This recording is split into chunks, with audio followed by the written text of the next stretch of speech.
Bismillahirrahmanirrahim. Assalamualaikum warahmatullahi wabarakatuh.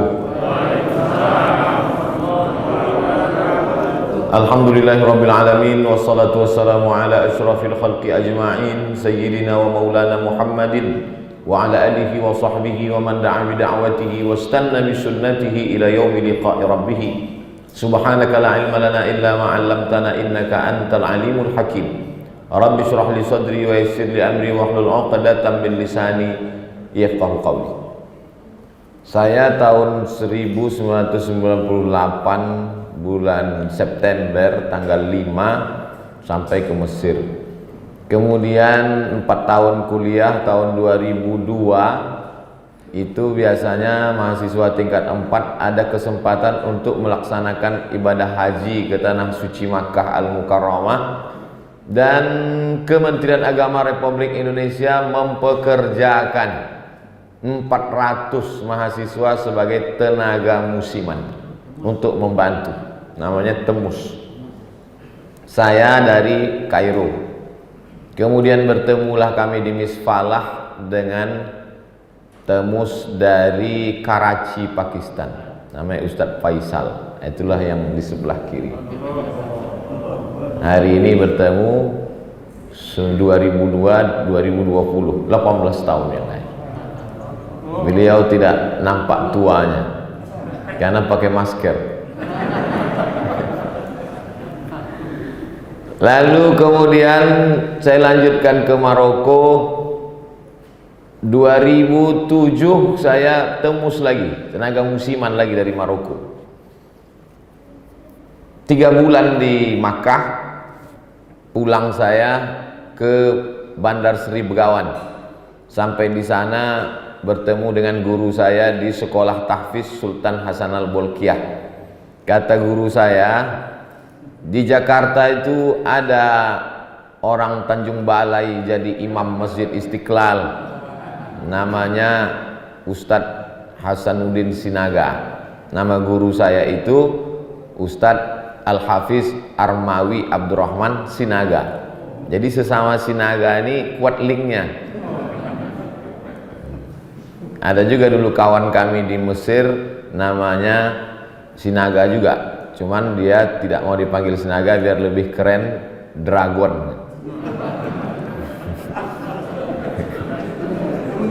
Jadi dipertemukan Allah lah saya dengan Ustadz Hasanuddin Sinaga. Lalu kemudian pulang saya ke Pekanbaru. Dibuat mereka di Pekanbaru itu acara zikir. Saya tausiah, yang memimpin zikirnya almarhum Ustadz Arifin Ilham. Lalu kemudian Ustadz Arifin Ilham melingkan, dibuat link menuju perkenalan dengan Haji Bakti. Haji Bakti ini pula punya link lagi, rupanya dia ada 3 serangkai orang Pabatu, tebing tinggi yang sampai ke Jakarta. Jadi kalau saya lihat, begitulah Allah mempertemukan hamba-hambanya. Tapi alhamdulillah dari semua yang saya sebutkan tadi, Ustadz Faisal, Ustadz Hasanuddin Sinaga, Haji Bakti, Ustadz sahabat-sahabat beliau, pertemuan kami ini semuanya pertemuan yang baik-baik. Dan hari ini pula bertemu di tempat yang paling baik, masjid, bersama orang paling baik, orang beriman. Mudah-mudahan kita ditemukan dengan orang yang paling baik di tempat terbaik, Sayyidina Maulana Muhammad sallallahu alaihi wasallam. Haji Muhammad Bakti Kasri, Haji Muhammad Zubair, Haji Imron Pasaribu. Tak sampai 1 juta, 1.000. Kemudian Ustadz Haji Tamrin, anggota DPRD DKI Jakarta, fraksi PKS. Ustadz Faisal Maulana, Ustadz Tirmizi dari perwakilan Palestina. Jamaah Masjid An-Nur Kalimalang, Masjid Al-Muhajirin Pondok Kelapa, Masjid Baitus Salam. Dulu 1 masjid aja tak tertampung jamaah. Sekarang 3 masjid segini banyaknya. Ini namanya new normal. Nah, inilah yang dimaksud new normal. Jadi yang datang itu memang pilihan-pilihan saja.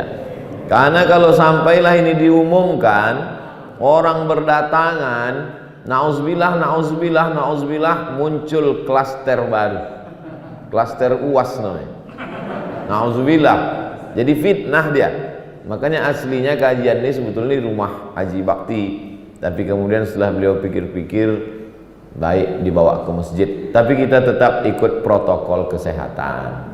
Makanya masker ini walaupun tak dipakai, disangkutkan aja ke telinga biar orang tahu kita pakai masker. Itu gunanya sebetulnya. Kadang banyak juga orang bertanya, kenapa lah Ustaz ceramah digantungkan, bukan dipakai, kenapa tak dikantongi aja? Biar orang tahu kita pakai masker. Sebelum masuk tadi ditembak juga tangan. Cuman Haji Bakti saya tengok dua-dua tangan tembak, kiri satu kanan satu. Oh, ini masih standar lagi. Dan saya sebelum kemari di airport, sebelum berangkat itu sudah rapid test. Dan saya ini sehat. Ini perlu saya jelaskan. Jangan nanti Bapak ini gara-gara Ustadz yang dari Riau itulah ini, enggak. Nah, jadi ini alhamdulillah. Adapun tema kita sebagaimana disampaikan oleh Al-Mukarram Al-Hafiz Al-Ustadz, guru kita bersama Ustadz Hasanuddin Sinaga, bagaimana kita mengambil motivasi hidup dari perjalanan hijrah. Ayatnya dibacakan beliau tadi, mengingatkan kita kepada Syekh Ad-Doktor Abdurrahman Sudais hafizahullah.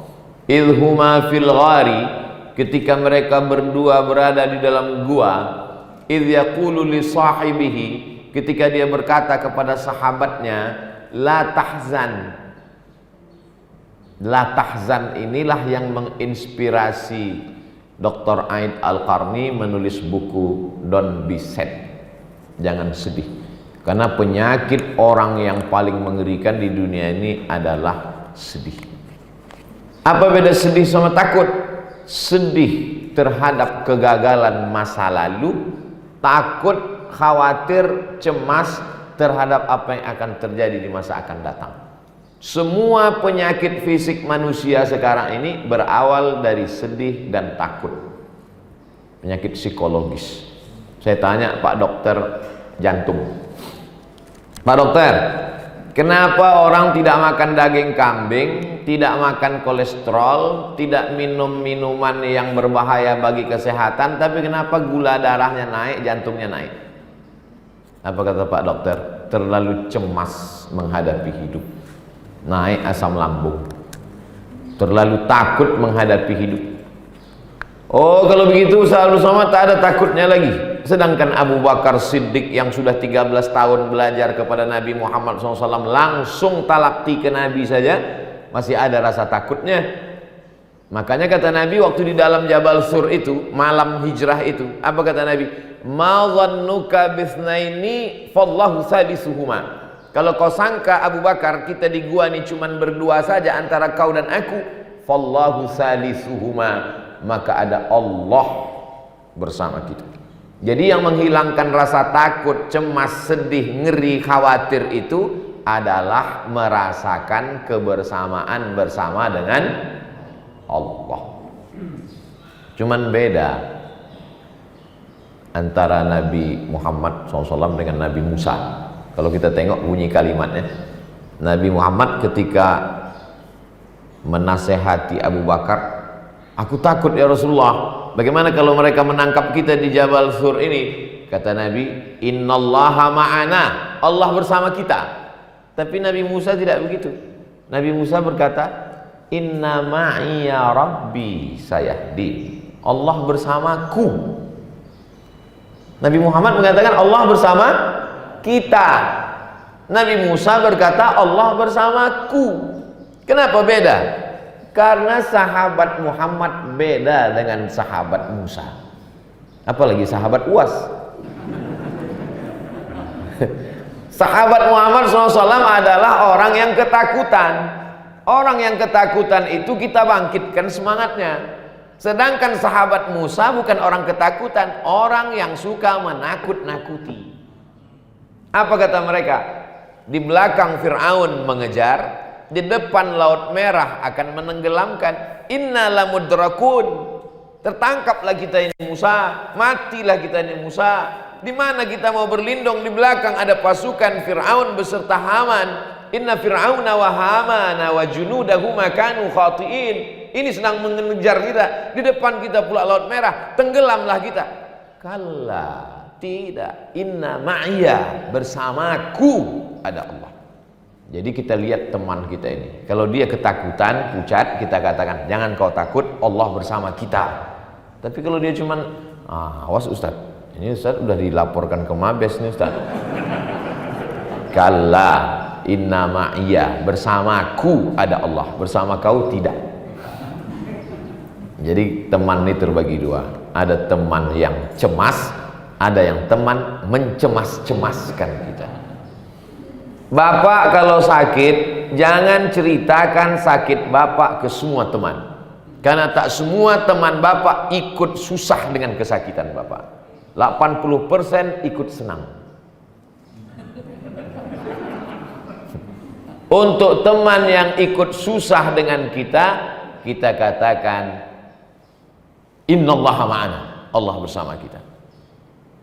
Sekarang orang menceritakan semua kesusahan, kesulitan, penyakitnya, tak dia lihat klasifikasi teman-teman ini semuanya. Kenapa? Bahkan teman banyak yang dia tidak jumpa, tidak melihat. Di mana itu? Teman Facebook, teman Instagram, teman YouTube. Oleh sebab itu maka, kalau begitu kita pilih-pilih teman. Tidak. Nabi Muhammad SAW ada ring satu. Makanya ada al-ashrah al-mubasysyaruna bil jannah. Di antara yang 10 itu ada lagi mengerucut lagi menjadi 4. Sayyidina Abu Bakar, Umar, Utsman, Ali. Makanya sahabat itu ada namanya tabaqatus sahabah, level-level sahabat. Sahabat yang masuk Islam generasi awal tidak sama dengan sahabat yang masuk Islam setelah Fathu Makkah, pembebasan kota Makkah. Karena setelah pembebasan kota Makkah itulah kualitas yang terakhir. Karena itu tidak ada kesulitan lagi. Oleh sebab itu maka kita pun dalam perjalanan hidup kita, teman kita ini macam-macam.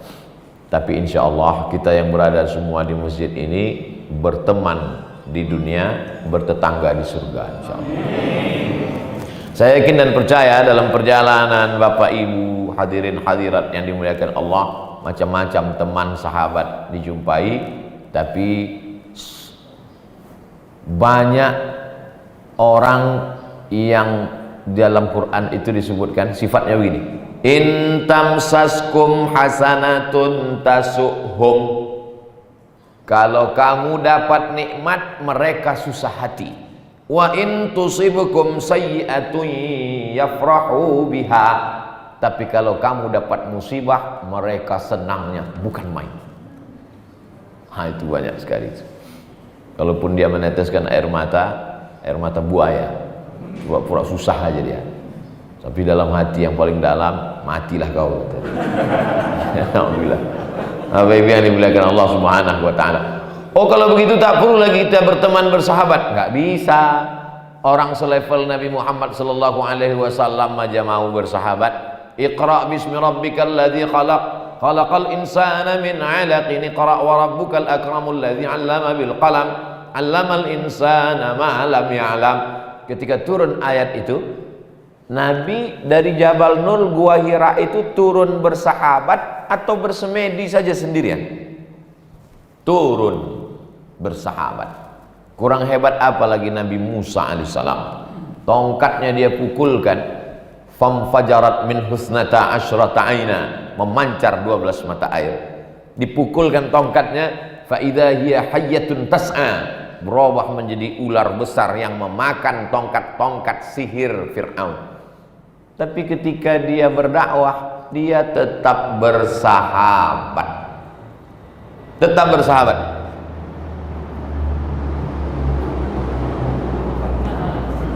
Dulu seingat saya waktu ceramah subuh begitu juga Pak Haji.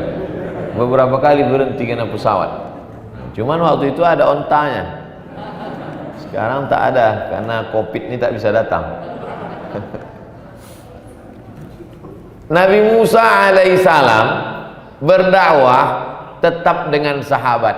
Doa Nabi Musa, Rabbi syrah li sadri wa yassir li amri wahlul 'uqdatan min lisani yafqahu qawli waj'al li waziran min ahli, berilah aku seorang sahabat, seorang kawan, seorang penolong, Haruna akhi, Nabi Harun saudaraku. Jadi kalau ada orang hari ini petantang petenteng, one man show, saya bukan, karena dakwah ini tak bisa, dia mesti bersahabat.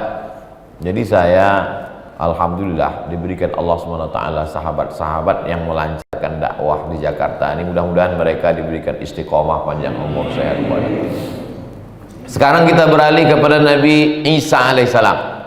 Nabi Isa itu yubri'ul akmaha wal abrasa, menyembuhkan orang lumpuh, orang buta, orang kena penyakit kusta, wa yuhyil mauta, menghidupkan orang mati, biiznillah, dengan izin Allah, karena dia bukan Allah, bukan anak Allah, maka di situ disebut biiznillah, dengan izin Allah.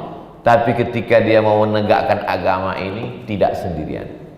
Wa idh qala Isa ibn Maryam lil hawariyin, ingatlah ketika Isa berkata kepada hawariyun, man ansari ilallah, siapa yang menolong aku menegakkan agama Allah? Qalal hawariyun, hawariyun berkata, nahnu ansarullah, kami yang akan menolong engkau menegakkan agama Allah. Hawari artinya penolongku. Bagus, Bapak Ibu mau kasih anak hawari, penolongku. Mudah-mudahan dia menolong kita dari azab kubur, karena didoakannya, dikirimkannya Al-Fatihah, surat Yasin, Allahumma fir lahu warhamhu wa'afihi wa'fu anhu. Hawari, kalau banyak hawariyun, kami yang akan menolong wahai Isa. Musa tetap perlu ditolong orang lain, Isa tetap perlu. Bagaimana dengan Sayyidina wa Maulana Muhammad sallallahu alaihi wasallam? As-sabiqunal awwaluna minal muhajirin wal ansar, mereka yang dulu masuk Islam dari kalangan muhajirin dan ansar, walladzina taba'uhum bi ihsan, dan mereka yang mengikutinya dengan perbuatan baik, mereka itu kata Allah, radhiyallahu anhum wa radu an, mereka diridhai Allah Subhanahu wa taala. Padahal Allah kalau mau Nabi Muhammad itu sendiri aja bisa. Innama amruhu iza arada syai'an ayyakula lahu kun fayakun. Selesai. Oleh sebab itu dakwah ini mesti bersama. Itu bisa kita lihat pelajaran dari hijrah Nabi Muhammad sallallahu alaihi wasallam. Subhanalladzi asra bi 'abdihi lailan minal masjidil haram ilal masjidil aqsa. Dari Masjidil Haram ke Masjidil Aqsa sendirian. Cukup malaikat Jibril. Tapi dalam perjalanan hijrah yang cuma 500 km banyak sekali. Allah mau menunjukkan sebetulnya hijrah itu tidak pakai sahabat bisa. Aku maha kuasa, aku kasih Burak Jibril terbang kun payakun sampai ke Madinah, selesai. Tapi Allah mau menunjukkan di situ ada pelajaran hijrah. Ada yang tidur di tempat tidur Nabi Sayyidina Ali, ada yang menemani di Jabal Sur Abu Bakar, ada yang ngantar makanan Asma, ada yang bawa berita diupdate terus Abdullah, ada yang pura-pura mengembala kambing di bawah jaga-jaga, mana tahu nanti musuh naik ke atas, Amir bin Fuhairah. Ada yang jadi guide penunjuk jalan, Ibnu Uraiqid. Itulah yang disebut orang sekarang sebagai job description, pembagian kerja. Yang betul itu pembagian kerja, bukan pembagian bolu. Pas nggak dapat ngamuk. Bagian kerja. Jadi jangan salahkan orang, apa itu Ustadz kok nggak ceramah, Ustadz malah sibuk di parlemen, bagi-bagi tugas. Yang satu tugasnya menggolkan undang-undang yang berbasis syariah Islam di parlemen, yang satu tugasnya khutbah, ceramah, tablik akbar. Ustadz Somad tidak tertarik pada politik. Itu kami udah bagi-bagi tugas. Ada back, ada kiper, ada striker. Saya bagian penyerangnya di ujung. Makanya saya banyak dibully. Kalau tak tahan mundur. Dan pemain ini tidak boleh ngamuk antar pemain. Ini si kiper mesti tahu bahwa dia kiper memang tak perlu dia lari-lari kemana-mana. Yang penting gawang tu aja kau jaga. Dari tiang ini ke tiang ini aja. Dan kiper tidak perlu pula marah kepada striker. Kau dari depan aja gantianlah sekali-sekali. Enggak. Ya di situ. Dan striker pun tak perlu pula marah dia kepada kiper. Kau enak kali ya. Aku dari tadi lari-lari. Enggak. Karena kita udah tahu bagi-bagi tugas. Yang susah ini kita sama orang yang tak tahu dia posisinya di mana. Kadang-kadang jadi wasit, kadang-kadang jadi ini yang payah, nggak tahu dia aturan. Kalau kita sudah sama-sama bagi tugas aturan, ada orang tidak ceramah, tidak di parlemen, tidak khutbah, tidak kultum, tapi dia support dakwah dengan apa? Dengan transfernya. Itu Pak Ustadz ada tanah 5 hektar untuk pondok tahfiz. Tak perlu dia ceramah. Sekarang banyak semua mau ceramah. Sampai RT RW pun mau ceramah juga. Mohon maaf Pak RT Pak RW kalau hadir. Dakwah itu bukan cuman mimbar mikrofon. Sekarang kalau disebut dakwah, bayangan orang mimbar, meja, mikrofon. Ini bagian dari dakwah. Ada bupati yang nggak pernah berdakwah. Bupati tidak pernah ceramah, tapi jangan sangka dia tidak berdakwah. Dia sedang berdakwah dengan tanda tangannya. Seluruh pegawai Pemda, Pemko, Pemkot, Pemprov bayar zakat potong atas. Selesai. Pakailah dengan kekuasaan menolong agama Allah Subhanahu wa ta'ala. Oleh sebab itu maka dipahami ini dengan baik sesuai dengan perjalanan hijrah. Ketika Nabi SAW mengatakan kepada Abu Bakar Siddiq, la tahzan, jangan kau cemas, jangan kau takut, jangan kau khawatir, innallaha ma'ana, Allah bersama kita. Setelah tenang hati Abu Bakar, walladzi anzalas sakinata, Allah yang menurunkan ketenangan itu ke dalam hati. Siapkan cawannya, siapkan gelasnya, ketenangan itu akan turun ke dalam. Ketenangan itu bukan punya kita. Pak Ustadz, itu ada tetangga saya nggak sholat, nggak puasa, nggak ngaji, nggak ke masjid, kok tenang aja dia? Rupanya pakai sabu. Itu juga ketenangan, tapi ketenangan palsu. Ada kawan saya Pak Ustadz di kantor nggak sholat, nggak puasa, nggak zikir, tenang aja dia, berkawan sama hantu, pakai jimat, pakai benda-benda keramat. Bukan ketenangan itu yang kita mau. Kita mau ketenangan ala bizikrillahi tatmainnul qulub. Dengan selalu merasa dekat dengan Allah, maka hati menjadi tenang. Dekat dengan pejabat aja banyak orang tenang. Kau gimana masalah urusan ini? Udah selesai sama Bapak. Masa dekat dengan Allah tak tenang? Oleh sebab itu, ketenangan itu bukan di mata, ketenangan itu bukan di lidah, ketenangan itu bukan di tangan, ketenangan itu letaknya di hati. Kalau sudah dia merasuk ke dalam hati, tinggal di dalam penjara yang gelap, tapi jiwanya terbang sejauh mata memandang. Siapa dia? Haji Abdul Malik Karim Amrullah. 4 tahun dalam penjara, bisa menulis tafsir Al-Azhar. Sampai hari ini masih keluar cetak edisi Lux, edisi baru. Dalam penjara, sakit, tertekan, dikriminalisasi oleh rezim, sempit, tapi jiwanya tenang, terbang dia menulis tafsir. Bisa pula orang yang hidup di alam yang tenang, apapun tak bisa ditulisnya, sempit otaknya. Itu menunjukkan bahwa jeruji besi tidak bisa mengkerangkeng pemikiran orang. Tapi lapangnya dunia bisa terasa sempit. Kenapa? Sempit itu bukan di mata, sempit itu adanya di dalam hati manusia. Makanya kita disuruh pagi-pagi itu kita katakan, alam nasrah laka sadrak. Pak Ustadz, sempit sekali dada saya ini Pak Ustadz, sempit rasanya dunia ini Pak Ustadz. Kalau orang sudah melihat dunia ini sempit sejengkal, naik ke apartemen lantai 100, lantai bawah tuh nampak macam dekat, terjun tuh pecah kepala, mati. Kalau orang sudah melihat dunia ini sempit sejengkal, racun tikus macam teh es, memanggil-manggil dia.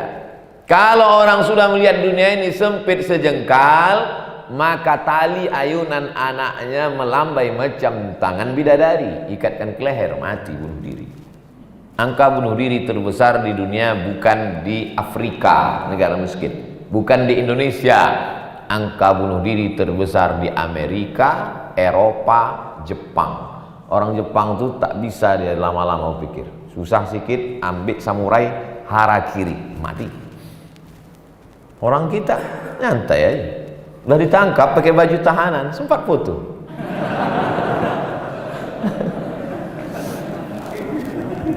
Saudara yang dimuliakan Allah Subhanahu wa taala. Oleh sebab itu maka dalam hijrah itu banyak sekali pelajaran yang bisa kita ambil luar biasa. Jangan panik, karena ketika panik buntu pikiran, tak tahu apa langkah-langkah. Beda Nabi Muhammad SAW dengan Nabi Musa. Nabi Musa minta, Rabbi syrah li sadri, lapangkan hatiku, lapangkan dadaku, lapangkan jiwaku. Kalau Nabi Muhammad tak minta dikasih Allah. Alam nasyrah laka sadrak, sudah kulapangkan dadamu. Saya dua-dua saya pakai. Kalau saya ceramah, Rabbi syrah li sadri wa yassir li amri.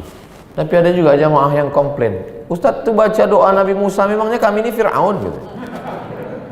Bukan begitu. Saya mau minta pada Allah, level saya belum sampai ke Nabi Muhammad SAW lagi. Tapi tetap juga dalam solat, luar solat saya baca alam nasrah laka sadrak wa wada'na anka wizrak alladhi anqadha dhahrak, yang selama ini membebani pundakmu. Sulit, mudah, dua kali diulang Allah. Fa inna ma'al usri yusra, inna ma'al usri yusra.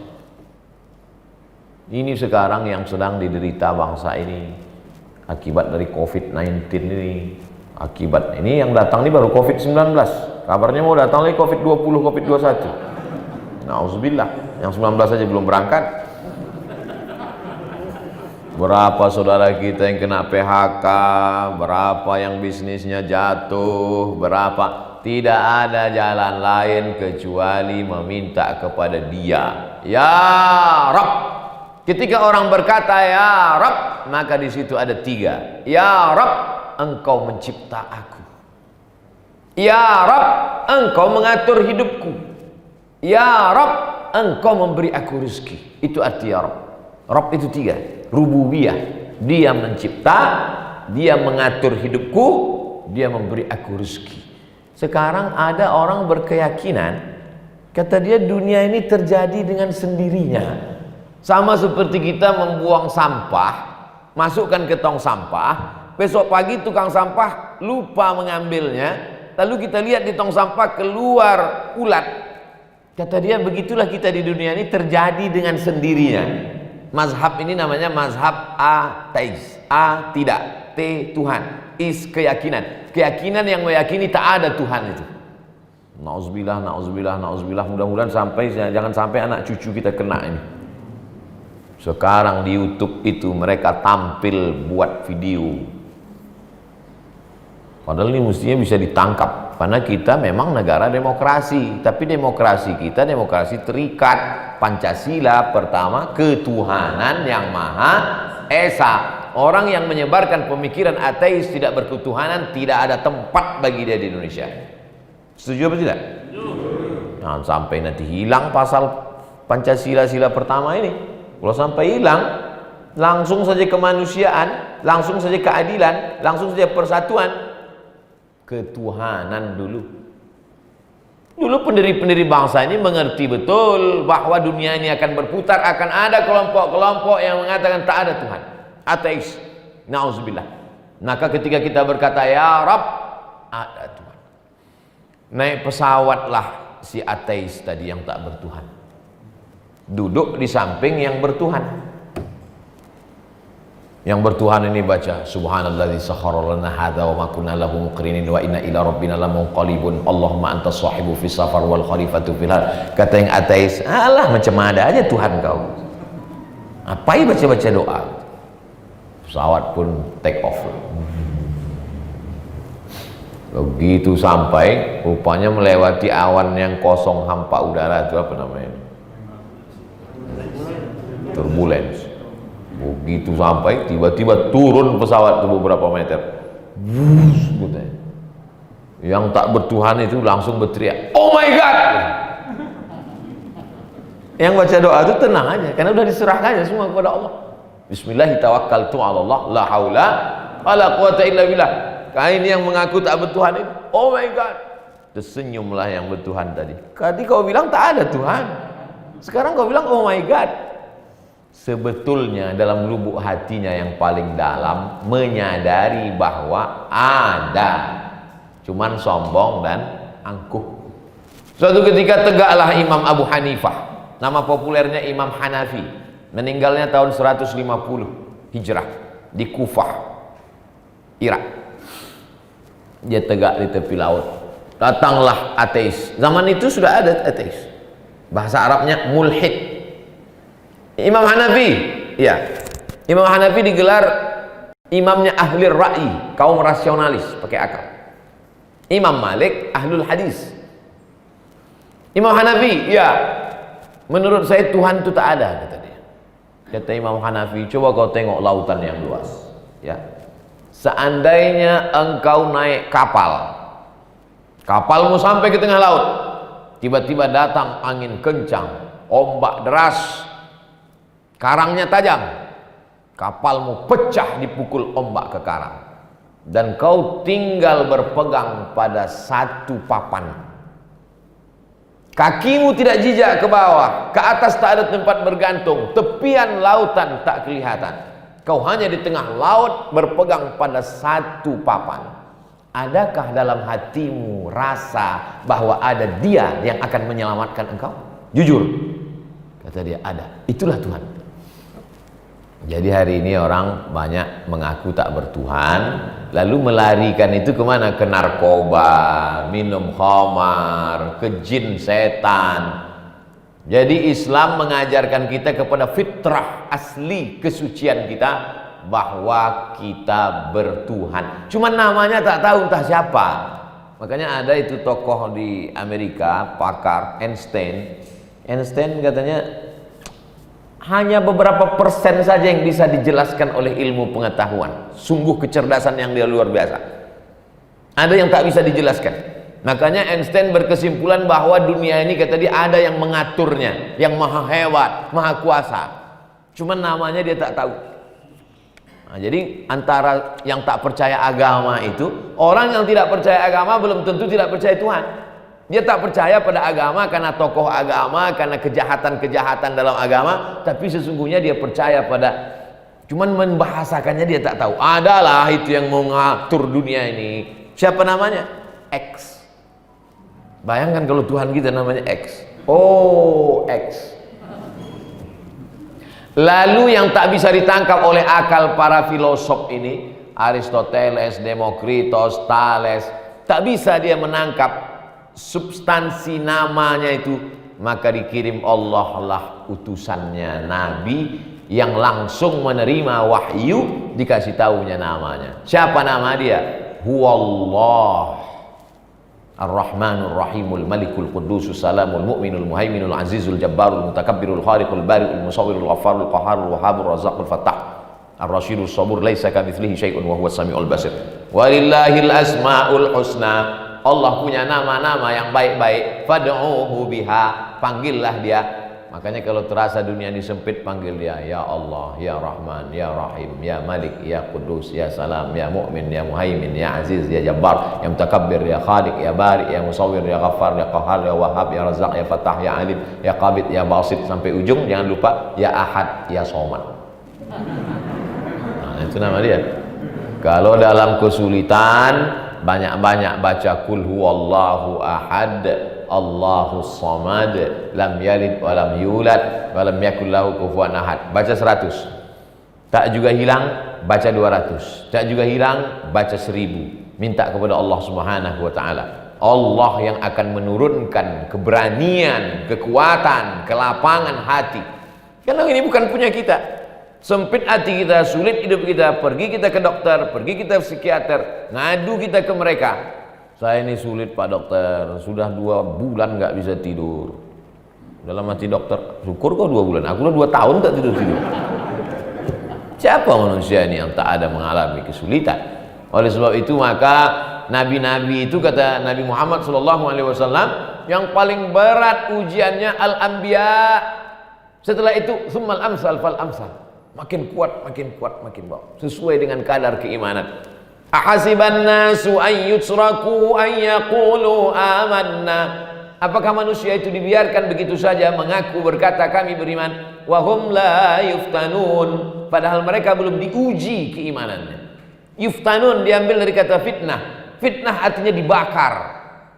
Kalau kita mau tahu mana emas, mana perak, bagaimana cara membedakannya? Bakar. Emas dicampur dengan perak, namanya suasa. Di Jakarta suasa juga namanya. Suasa. Bagaimana cara memisahkan emas dengan perak? Ini emas, ini perak. Dibakar. Tempat tukang jual cincin, bakarnya nanti terpisah. Emasnya minggir, peraknya minggir. Liyamizallahu al-khabisa minat tayyib, untuk membedakan mana emas, mana perak. Dibakar. Kita gali tanah. Pas gali tanah dapat bongkahan hitam. Ini emas apa batu? Gimana caranya? Bakar. Hidupkan api unggun, bakar agak 3 jam. Meleleh dia, nampak kuning, emas, bawa pulang. Sudah sehari semalam tetap hitam, tinggalkan, batu gilingan, di rumah banyak.